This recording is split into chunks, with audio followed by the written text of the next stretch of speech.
చాలా దారుణంగా ఉంది ఇక్కడ నా పరిస్థితి. థాట్ మళ్ళీ జన్మలో ఈ వెల్లింగ్టన్ రాను అని అంటున్నాను. ఇక్కడ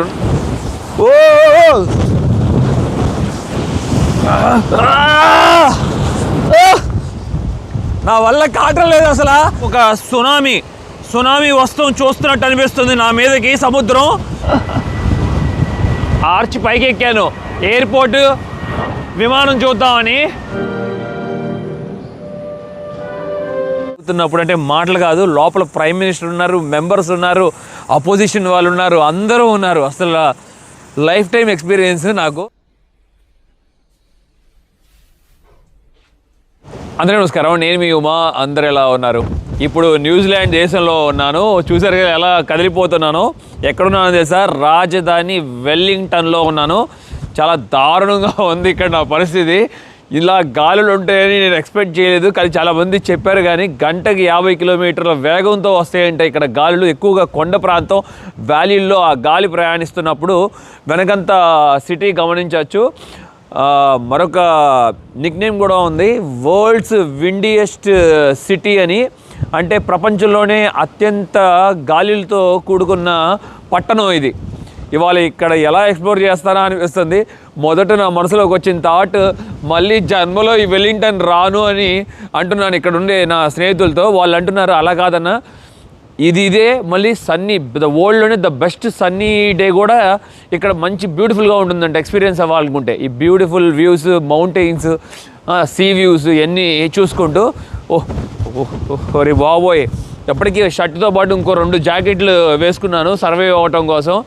ఎందుకంటే మనం రష్యాలో కూడా ఎక్స్ప్లోర్ చేసాం, -60 -50 డిగ్రీల్లో కూడా. కానీ అక్కడ విండ్ ఉండదు, గాలి లేనంత వరకు మనం అసలు కింగ్ అని చెప్పుకోవచ్చు. గాలి ఉందంటే ఇక నరకమే మనకి. మరొక విషయం, చెవులు కూడా అసలు దుబ్బిల్లు వచ్చేస్తుందంట, నొప్పి వచ్చేస్తుందంట చాలామందికి. ఇదంతా తట్టుకోలేక చాలామంది ఇక్కడ ఉండరు. కొంతమంది ఎట్లా కూడా సర్వే అయిపోయి అలవాటు అయిపోతుంది లైఫ్. ఇవాళ రాజధాని గురించి చాలా విషయాలు తెలుసుకుందాం. ఈ సిటీ అంతా అద్భుతాలు, అందమైన ప్రదేశాలు చాలా ఉన్నాయి. అన్నీ ఎక్స్ప్లోర్ చేద్దాం. వీడియో చివరి దాకా చూడండి. లాస్ట్ వీడియోస్ ఎవరైనా మిస్ అయినా కూడా వాటిని కూడా కవర్ చేయండి. వెల్లింగ్టన్లో చాలా బే ఏరియాస్ ఉంటాయి. మనం ఇప్పుడు విక్టోరియా మౌంట్ పైన ఉన్నాము. అక్కడ నుండి వ్యూ పాయింట్ చూసుకుంటున్నాము. ఈ రాజధానిలో 4,25,000 మంది నివసిస్తున్నారు. అలాగే ఈ వాటర్ ఫ్రంట్ ఏరియాలో మనం గమనించుకుంటే బ్యాక్ వాటర్లో అన్ని బోట్స్ ఉన్నాయి చూడొచ్చు సముద్రం లోపలికి. అలాగే మీకు ఆ మధ్యలో ఒక చర్చ్ కనబడుతుంది చూసారా? అది 1908లో కట్టారంట, కానీ ఇప్పుడు అది అబాండన్ అయిపోయింది, సేల్కి పెట్టేశారంట ఆ చర్చ్ని. ఎదురుగానే మనం గమనిస్తే హార్బర్ కూడా ఉంది. ఇక్కడ ఎప్పుడు వాన పడుతుందో, ఎప్పుడు ఎండ వస్తుందో, ఎప్పుడు గాలి వస్తుందో అసలు ఏమర్థం కావట్లా. చాలా విచిత్రంగా ఉంది అసలు ఈ రాజధాని. అట్లాగే లాస్ట్ వీడియో పరిచయం చేసుకుందాం. మన మిత్రుడు సాయి బ్రదర్ కూడా వచ్చారు ఇవాళ ఆఫీస్కి సెలవు పెట్టి. Good morning bro. Good morning bro. Thank you so much bro. No worries bro. ఒక సామెత గుర్తు వస్తుంది నాకు, మన ఫ్యామిలీ మెంబర్స్ని చూస్తుంటే, మన ఫ్రెండ్స్ని. అమ్మాయి అయినా అడగందే అన్నం పెట్టదంట, కానీ అడగకుండానే మన ఫ్యామిలీ మెంబర్స్ చాలా హెల్ప్ చేస్తున్నారు నాకు. బ్రదర్ నేను అసలు రిక్వెస్ట్ చేయలే, అడగలేదు. తనే ఆల్రెడీ ఉమా వస్తాడని చెప్పి ఆఫీస్కి హాలిడే పెట్టేసి నాకు అన్నీ తిప్పి చూపించాలని చెప్పి వచ్చేసారు. Really happy bro. చిన్న హెల్ప్ బ్రో. మంచి బ్యూటిఫుల్ ప్లేస్ అని కవర్ చేద్దాం. ఓకే, డెఫినెట్గా చేసేద్దాం ఈరోజు అంతా. వాతావరణం బయట లో 12 డిగ్రీలు, హై 15 డిగ్రీలు ఉంది. గంటకి 40 కిలోమీటర్ల వేగంలో గాలిలో వస్తున్నాయి. నిజంగా వరల్డ్లోనే ద బెస్ట్ మైక్ ఉపయోగిస్తున్నాను, DJI Mic 2. అసలు ఏముంది అసలు, మీకు అసలు ఒక్క సౌండ్ కూడా వినపట్టలేదు. నిజంగా నేను మైక్ ఆఫ్ చేస్తేనే మీకు తెలుస్తుంది ఇక్కడ నా పరిస్థితి ఏంటనేది. నెక్స్ట్ ఎక్కడైనా ఆపినప్పుడు ఒక 10 సెకండ్లు మైక్ ఆఫ్ చేసి మాట్లాడతాను, చూడండి. మీరు కూడా ఎక్స్పీరియన్స్ అవ్వాలి కదా, ప్రపంచంలోనే గాలులు ఎక్కువగా వచ్చే రాజధాని ఎలా ఉంటుంది అని చెప్పి. మౌంట్ విక్టోరియా టన్నల్ అని పిలుస్తారు. 1931లోనే దీన్ని నిర్మించారు. పైన మనం చూసుకుంటే కొండ. ఇప్పుడు లోపలికి వెళ్ళిన తర్వాత ఇక్కడ ఒక స్పెషాలిటీ ఏంటంటే హారన్ కొట్టుకోవచ్చంట. భలే బాగుంది కదా, ఎందుకంటే ఇక్కడ బయట హారన్ కొడితే చాలా పెద్ద క్రైమ్. అలా హారన్ కొట్టారంటే ముందు ఎవరైనా తప్పు చేస్తేనే అలా హారన్ కొడతారు. చాలా బాగా అనిపించింది. 20 అడుగుల దూరంలో ఉన్నాను. ఇదిగోండి మీకు ఆ గాలి అర్థం అవడానికి జాకెట్ తీశాను. నా వాయిస్ బాగానే వినపడుతుంది అని అనుకుంటున్నాను. కామెంట్ సెక్షన్లో పెట్టండి వినపడితే. అలలు చూసారా ఎంత ఉద్రేకతగా వస్తున్నాయో, మీకు ఆల్రెడీ తెలుసు. నెట్టేస్తుంది నన్ను నడవని లేక. కరెక్ట్గా నేను ప్రపంచంలోనే డేంజరస్ ఎయిర్పోర్ట్ దగ్గర ఉన్నాను ఇప్పుడు, వెల్లింగ్టన్ ఎయిర్పోర్ట్. అదిగోండి అక్కడ ఇప్పుడు మనకి ఫ్లైట్ ఇలా దిగటం మనం చూసుకోవచ్చు. సూపర్ ఉంది నిజంగా. ఈ అలలు మట్టి చాలా బాగా నచ్చినాయి. ఇక్కడ గమనించవచ్చు.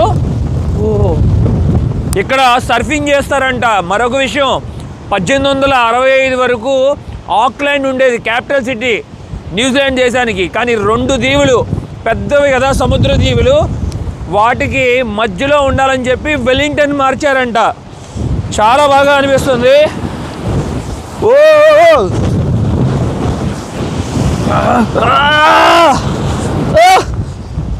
నా వల్ల కాటం లేదు అసలు. అక్కడ పైకెక్కి నుంచుందామంటే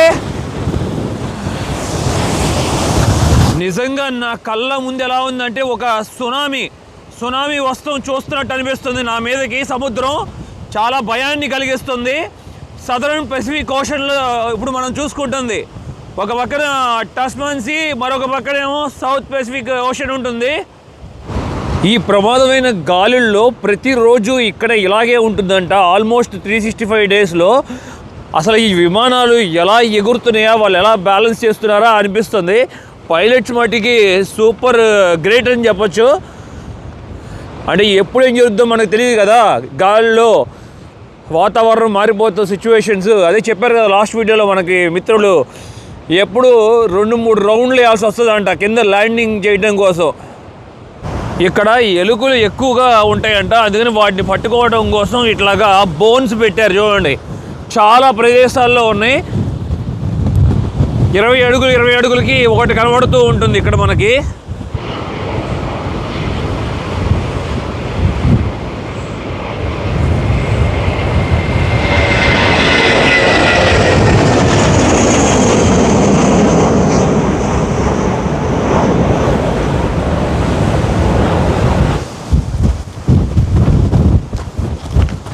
ఎయిర్పోర్ట్ పక్కనే ఇది మోవా పాయింట్ అని పిలుస్తారు.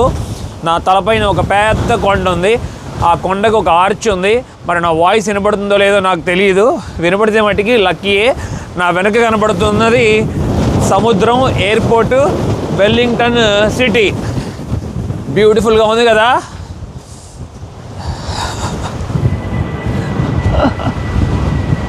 ఆర్చ్ పైకి ఎక్కాను ఎయిర్పోర్టు విమానం చూద్దామని. చాలా డేంజరస్గా ఉంది ఇక్కడ. చూడండి సన్నగా ఉంది. ఒకవేళ ఎక్కాను అనుకోండి చాలా డేంజర్, వెళ్ళి అవతల పక్క పడతాను. అందుకే ఇంకా నడవడానికి ప్రయత్నించట్లేదు.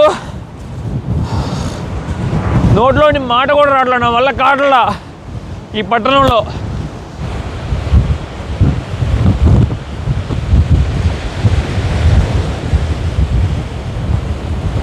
వీళ్ళకి కుక్కలంటే ఎంత ప్రాణమో చూడొచ్చు. ఒక్క అతనే ఎన్ని కుక్కలు పట్టుకున్నారో చూడండి. కనీసం 10 కుక్కలు పైన చక్కగా అతన్ని ఫాలో అవుతూ భలే క్యూట్గా ఉన్నాయి. పెట్స్ బాగా ఇష్టపడతారంట ఇక్కడ. ప్రతి ఇంట్లో ఒక పెట్ తప్పకుండా ఉంటుంది. సొంత బిడ్డలాగా చూసుకుంటారు. చలి బుట్టి చచ్చిపోతున్నాను, కానీ ఆ బామ్మగారే నాకన్నా ఫిట్గా ఉన్నారనిపిస్తున్నారు. చక్కగా స్విమ్ చేసి వస్తున్నారు చూడండి సముద్రంలో.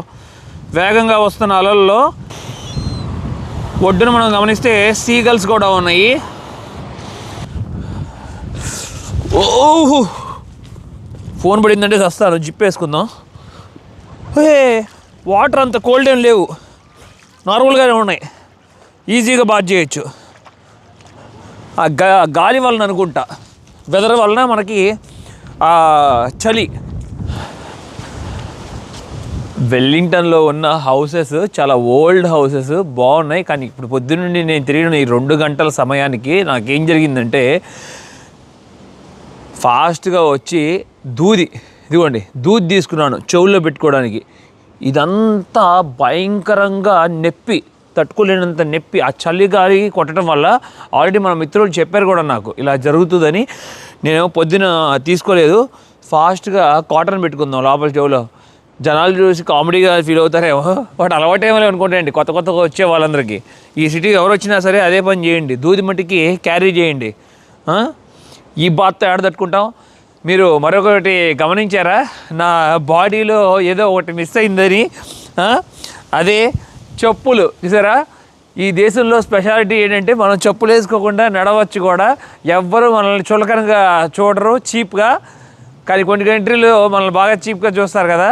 ఇక్కడ మౌరి తెగ వాళ్ళు నమ్ముతారంట భూమికి మనం కనెక్టెడ్ అయి ఉండాలి అని చెప్పి. అది నిజం. మనం ఎప్పుడు నడుస్తున్నప్పుడు ఆ ఫీలే వేరుంటుంది. చాలా రోజుల తర్వాత నేను షూస్ ఇప్పేసి నడుస్తుంటే హాయిగా అనిపిస్తుంది. వాళ్ళు కూడా వాళ్ళ ఇళ్ళల్లో కూడా పసుపు నీళ్ళు చల్లుకుంటారంట. అలాంటిది మనలాగా సూర్యుడిని పూజిస్తారంట. అట్లా చాలా వరకు మ్యాచ్ అవుతుంది మనకి ఇక్కడ ఈ తెగ. వెల్లింగ్టన్ సిటీ వాటర్ ఫ్రంట్ ముందే మనకి టీ పాపా అని చెప్పి ఒక పెద్ద నేషనల్ మ్యూజియం ఉంటుంది. ఈ మ్యూజియం లోపల స్టాచ్యూస్ ఉంటాయంట, చాలా బాగుంటాయంట. ఇంకా కల్చర్ గురించి చాలా విషయాలు తెలియజేస్తారు. నిజంగా అసలు ఆశ్చర్యాన్ని కలిగిస్తుంది. ఇక్కడికి వచ్చినాక నాకు తెలిసింది ఈ మ్యూజియం లోపల ఇలా ఉంటుందని అసలు అనుకోలేదు నేను. ఇది 1వ ప్రపంచ యుద్ధంలో చాలామంది మరణించారు. మీకు గుర్తుంది కదా, ఆ పేరు ఎక్కడో విన్నట్లుంది. మనం కూడా వెళ్ళాం, గుర్తుందా? లాస్ట్ టైం టర్కీకి వెళ్ళినప్పుడు గల్లీపోలీకి వెళ్ళి మన భారతీయ సైనికులు మరణించారని చెప్పుకోం కదా. అప్పుడులో బ్రిటిష్ వాళ్ళు తీసుకెళ్ళి 1వ ప్రపంచ యుద్ధంలో చాలామంది, ఆ పేర్లు కూడా మీకు ఎక్కడెక్కడ ఉన్నాయో కూడా నేను చదివి కూడా చూపించాను. ఆ వీడియో మీరు ఎవరైనా చూడకపోతే చూడండి, నేను డిస్క్రిప్షన్లో లింక్ ఇస్తాను. ప్రతి ఒక్క భారతీయుడు చూడవలసిన ప్రదేశం అది గల్లీపోలి. ఇట్స్ ఓకే, చాలామంది కుదరదు, బట్ మన వీడియో ద్వారా చూసి మీరు అర్థం చేసుకోండి సిచ్యువేషన్ని. పాపం ఇంట్లో అమ్మ నాన్నకి అట్లాగే భార్య పిల్లలకి వెళ్ళొస్తానని చెప్పి, యుద్ధంలో విజయం సాధిస్తానని చెప్పి వెళ్ళిన మన సైనికులు ఇక తిరిగి రాలేదు. 15,000 మందో ఎంతమంది 20,000 మందో మరణించారు అక్కడే భారతీయులు. ఆ తర్వాత ఇక్కడ న్యూజిలాండ్ వాళ్ళ గురించి కూడా వాళ్ళ చరిత్ర కూడా తెలియజేస్తున్నారు నెక్స్ట్ వచ్చే తరాలకి. Gallipoli the scale of our war అని చెప్పి 2,779 మంది సైనికులు మరణించారంట ఇక్కడ నుండి వెళ్ళిన వాళ్ళు. ఇక్కడ నా కళ్ళ ముందు ఉన్న ఈ స్టాచ్యూ చూస్తున్నారు కదా, ఒక మనిషి సైనికుడు పోరాడుతున్నట్లుగా తెలియజేస్తున్నారు. 20 అడుగులు ఎత్తున్నాడు ఈ మనిషి. ఇంత పెద్ద అసలు నేను ఎప్పుడు ఎక్కడ చూడలేదు. నిజంగా యుద్ధంలో సైనికుల పరిస్థితి ఎలా ఉంటుందని తెలియజేస్తున్నారు. ఒక పక్క చేతి నుండి తనకి రక్తం కారటం మనం గమనించవచ్చు. అసలు రియల్గా మనిషిని చూసినట్లే ఉంది. తన మొహంలో చెమట కూడా కనపడుతుంది మనకి. అంత క్లియర్గా తీశారు, క్రియేట్ చేశారు ఈ బొమ్మని.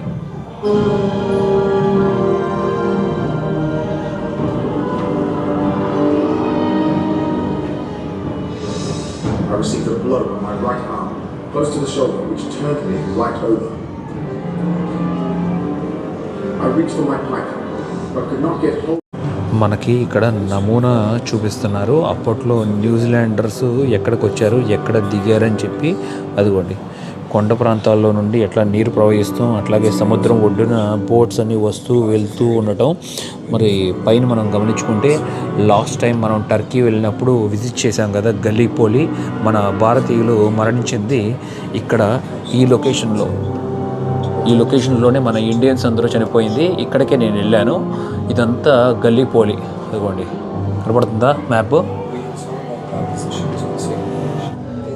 ఈ మ్యూజియంలో పెట్టిన సైనికులు నమూనాలు మనకు తెలియజేస్తున్నారు 1వ ప్రపంచ యుద్ధంలో ఏం జరిగిందని. అక్కడ ఒక డాక్టర్ చూస్తున్నారు కదా, యుద్ధంలో మరణించిన వ్యక్తిని దగ్గర ఉండి ఆఖరి తనకి ఊపిరి ఉందా లేదా అని చెక్ చేస్తూ కింద సైనికుడు పడిపోయి ఉన్నాడు చూడొచ్చు.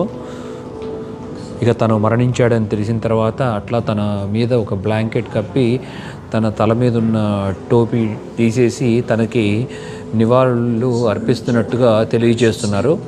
నిజంగా అసలు ఇది చూస్తుంటే చాలా బాధని కలిగిస్తుంది. చాలామంది ఏం చేస్తున్నారంటే ఇలాంటి వార్ మెమోరియల్స్ దగ్గరికి వచ్చి నవ్వుతూ ఫోటోలు దిగుతున్నారు. అది అలా చేయబాకండి. అది మనం గౌరవించినట్టు కాదు. అది ఏ దేశ సైనికులైనా సరే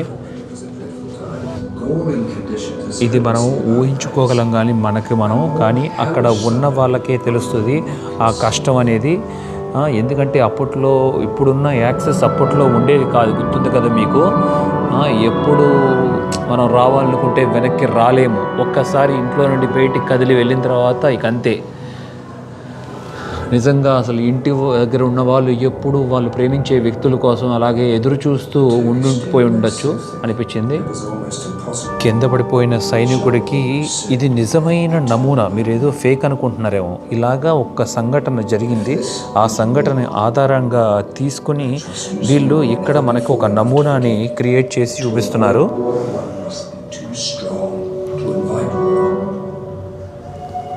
తను మరణించిన వ్యక్తి చూసారా, మరి వాళ్ళ దగ్గర ఒక క్లాత్ అనేది ఉంటుంది కదా ఎప్పుడు, అదిగోండి అక్కడ రాసుంది, అలా ఫ్లవర్స్ ఉండి సోల్జర్ అని రాసుంది, అర్థం కావట్లేదు, సోల్జర్ బాయ్ అని.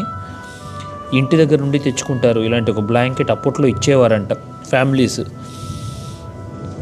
ఇది చూస్తూ వాళ్ళని గుర్తు చేసుకుంటూ ఉంటారు సైనికులు. ఈ బొమ్మను చూస్తున్నప్పుడు చాలా మీనింగ్ ఉంటుంది. యుద్ధంలో మెయిన్గా కావాల్సింది ఆహారం, నీరు. అది కూడా అసలు సరిగ్గా దొరికేది కాదు. వాళ్ళకి దొరికిన బ్రెడ్, అట్లాగే కొన్ని ఫుడ్ క్యాన్స్ ఉండేవి. ఇదిగోండి ఒక బ్రెడ్ పెట్టుకుని కార్న్డ్ బీఫ్ అంట, అది అట్టే టిన్స్ ఇచ్చేవాళ్ళు. వాటి మీద ఈగలు కూడా ఎలా వాళ్తున్నాయో చూసారా, ఆ ఈగల వాళ్తూనే అట్లాగే వాళ్ళు తినేవారు. భోజనం చేసి మళ్ళీ యుద్ధం మొదలుపెట్టేవారు. ఆ యుద్ధంలో పాల్గొన్న నిజమైన వ్యక్తి తను జూనియర్ డున్, తన పేరు. న్యూజిలాండ్ పైన అక్కడ కాయిన్ మీద రాసుంది, చూస్తున్నారు కదా, ఇదిగోండి NZ అని చెప్పి ఎలా రాసుందో. తిను మరణించాడు.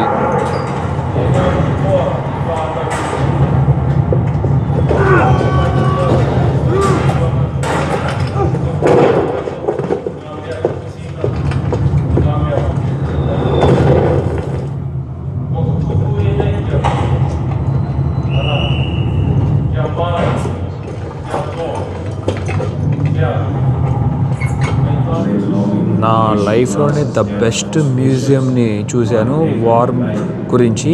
నిజంగా కళ్ళకి కట్టినట్లుగా చిత్రీకరించారు అప్పటి సైనికులు వాళ్ళ కష్టాలు. అట్లాగే చూడండి కిందంతా మనుషులు మరణించారు చూసారా, అట్లాగా మరణించిన వ్యక్తులు పక్కన నుండి కూడా తను గన్ కాలుస్తూనే ఉన్నారు శత్రువుల మీదకి. కిందంతా మనం చూడొచ్చు బుల్లెట్లు ఎట్లా పడున్నాయో. మిషన్ గన్ని కాలుస్తూ ఒక పక్కనేమో తను మరొక సైనికుడు బుల్లెట్లు పెడుతూ, నిమిషానికి మరి ఎన్ని బుల్లెట్లు వెళ్తుందో కానీ వేగానికి ఇది ఇలాంటి చెక్క పెట్టుల్లో వచ్చేవి ఆ మిషన్ గన్ బుల్లెట్లు. మనం గమనిస్తే చాలా పెద్ద బుల్లెట్లు, చాలా వేగంగా వెళ్తాయి. నిజంగా అసలు మనుషులను చూశారు కదా. తిన పేరు వచ్చి అంట ఆర్ కార్కీ అని పెట్టారు. తన పేరు కార్కీ, ఆల్ కార్కీ.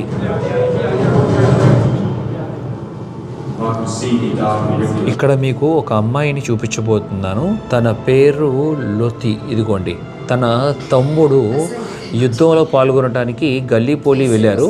అప్పట్లో తను ఈవిడ ఆక్లాండ్ నుండి లెటర్లు రాసి పంపించేవారు టర్కీకి తన తమ్ముడు కోసం.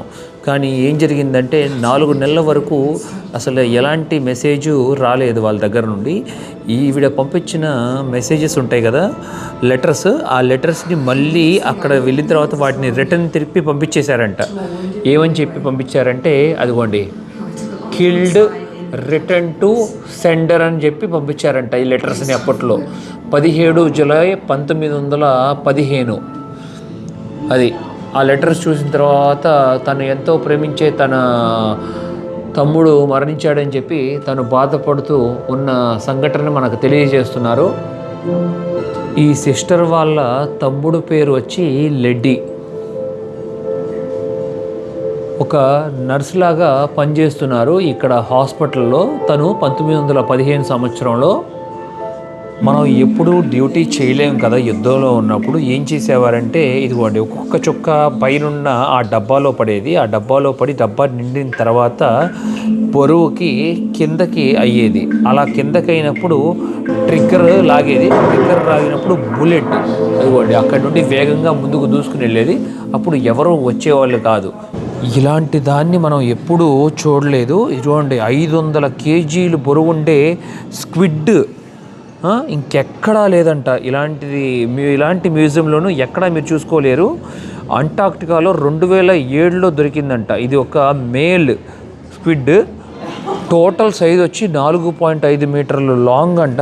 ఇదిగోండి నిజంగా చాలా ఆశ్చర్యాన్ని కలిగిస్తుంది. స్క్విడ్ అంటే నేను ఎప్పుడు తినేవాడిని, చాలా చిన్నదాన్ని చూశాను కానీ ఇంత పెద్దదాన్ని ఎప్పుడూ చూడలేదు.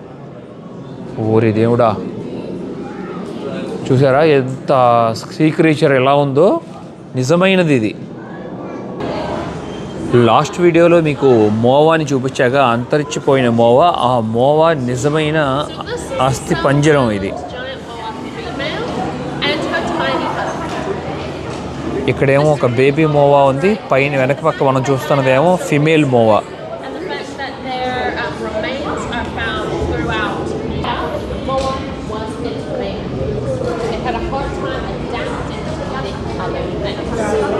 టెక్టానిక్ ప్లేట్స్ గురించి చాలా వివరంగా వేస్తున్నారు. మొత్తం మనం ఇప్పుడున్న భూమికి ఎల్లో లైన్లో బోర్డర్లు వేసి అలా రకరకాల ప్లేట్స్ ఉన్నాయంట. ఆ ప్లేట్స్కి పేర్లు కూడా పెట్టారు చూడొచ్చు. Caribbean plate, Cocos plate, north American plate, south American plate. ఇంకా ముందుకు ప్రయాణిస్తే పైన కూడా ఉంది చూడొచ్చు, అరేబియన్ ప్లేట్. ఆఫ్రికాకి ఒకటే ఉంది, ఇదిగోండి ఆఫ్రికన్ ప్లేట్ ఎంత పెద్దగా ఉందో చూసారా. ముందు అదిగోండి మన ఇండియన్ ప్లేట్.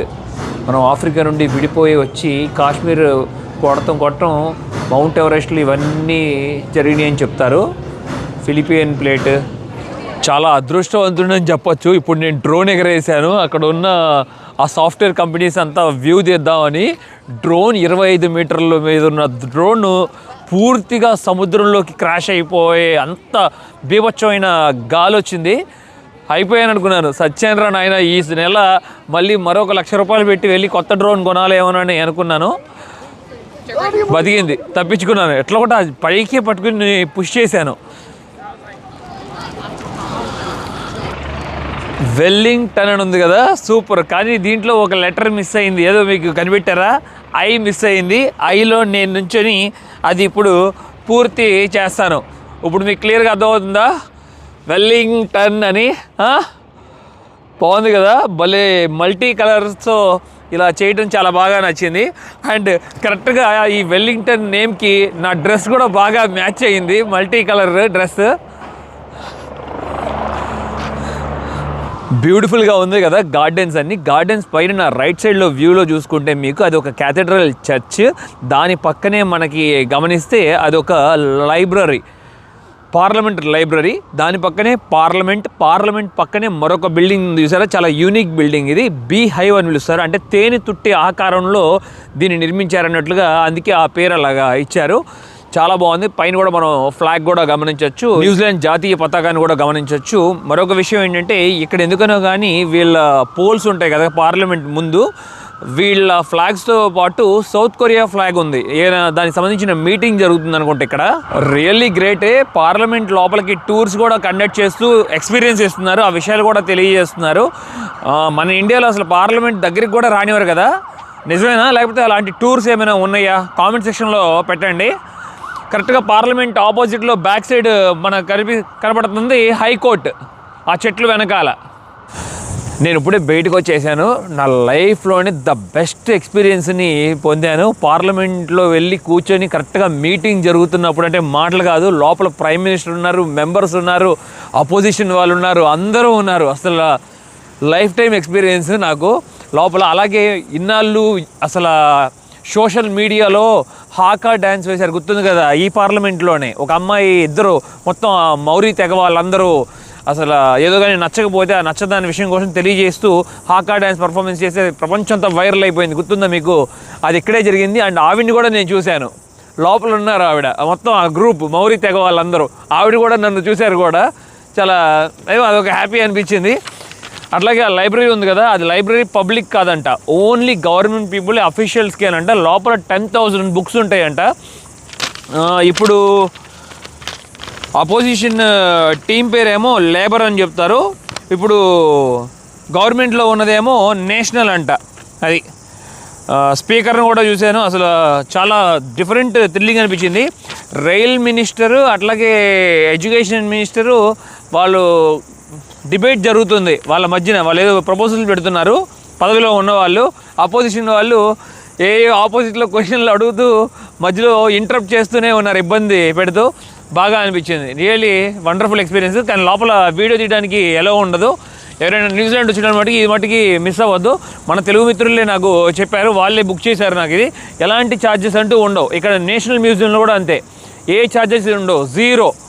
చక్కగా ఈ 2 ఎక్స్పీరియన్స్ అవ్వచ్చు. కానీ ఆన్లైన్లో మీరు ముందు బుక్ చేసుకోవాలి. ఈ ప్రపంచంలోనే 1893లో మొదటి దేశం ఆడవారికి ఓటు హక్కు కలిగించింది ఈ దేశమే, న్యూజిలాండ్. ఇక్కడే జరిగింది 1893లో. అట్లాగే చాలామంది ఉమెన్స్ కూడా ఇక్కడ మినిస్టర్స్గా కూడా పనిచేశారు, ప్రైమ్ మినిస్టర్స్గా 3 ఉమెన్. ఇంకా వేరే వేరే పదవుల్లో కూడా చాలామంది ఉన్నారు కూడా. ఆడవాళ్ళకి మంచి ఇంపార్టెన్స్ ఇస్తున్నారు ఈ కంట్రీలో, చాలా బాగా నచ్చింది. నేను ఇప్పుడు హార్బర్లో ఉన్నాను, కరెక్ట్గా ఎంట్రన్స్లో. ఇక్కడ రైల్ ట్రాక్ కూడా ఉంది, గమనించవచ్చు. టింబర్, అసలు పెద్ద పెద్ద చెట్లన్నీ చక్కగా నరికి వాటిని తీసుకొచ్చి ఇక్కడ పెట్టారు, చూడొచ్చు. ఇక్కడ నుండి చైనా వెళ్తుందంట. ఆశ్చర్యం ఏంటనుకుంటున్నారు, చైనా వెళ్ళిన తర్వాత అక్కడ మెషినరీస్ ఉంటాయి కదా, చక్కగా వాటిని చెక్కల్లాగా కట్ చేసి మళ్ళీ అక్కడి నుండి వీళ్ళు కొనుక్కుంటారంట. చూడండి ఎంత విచిత్రంగా ఉందో బిజినెస్.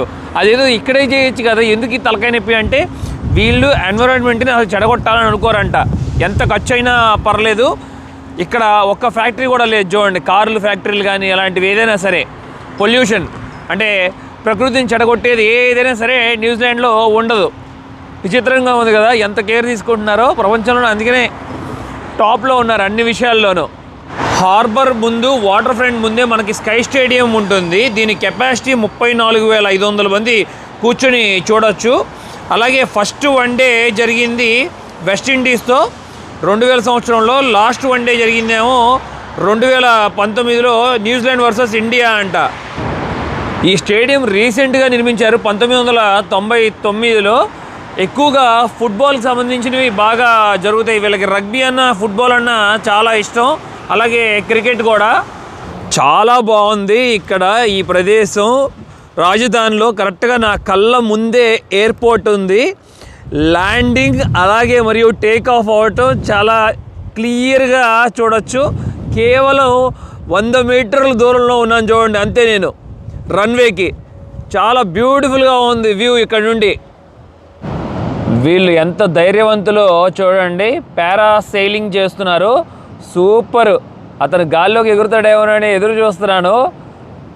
వావ్, బీభత్సంగా వస్తుంది. వాళ్ళకి కావాల్సింది ఇదే కదా, మరి గాలి వస్తేనే కదా చక్కగా ఆ యాక్టివిటీస్ అన్నీ చేయగలరు వాళ్ళు.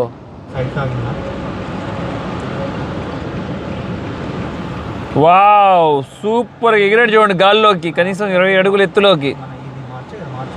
అదిరిపోయింది.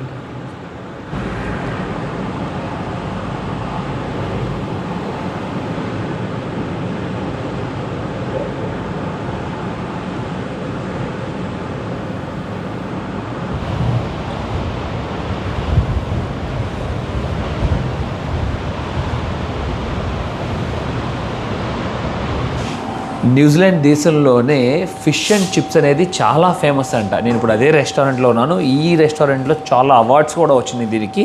ఇదిగోండి చిప్పరి. ఏంటి ఇంత ఫేమస్ ఏంటో అనేది మనం కూడా చూద్దాం.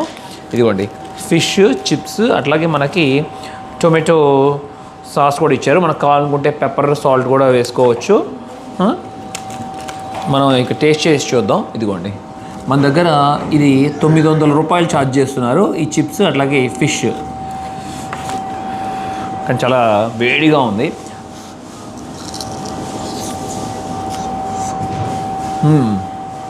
సీ ఫిష్ తప్పకుండా వీళ్ళకి చెరువు చేపలు అలాంటివి ఉండవు, చాలా తక్కువ, రేర్. మొత్తం సముద్రం చేపలు ఎక్కువ. బాగుంది, చాలా టేస్టీగా ఉంది. అబ్బా, పట్టుకోలేకపోతున్నాను. అదిరిపోయింది.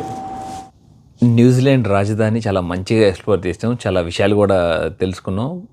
నిజంగా సూపర్ ఉంది కదా. ప్రపంచంలోనే గాలులు ఎక్కువగా వచ్చే ప్రదేశం వెల్లింగ్టన్. సఫర్ అయ్యాను బాగా. ఇట్స్ ఓకే, మీకు కూడా నచ్చిందని ఆశిస్తున్నాను నా ప్రయాణం. నచ్చితే లైక్, షేర్ అండ్ సబ్స్క్రైబ్ చేసుకోండి. నన్ను చాలా సపోర్ట్ చేసిన వారు అవుతారు. Thank you, love you all, by by.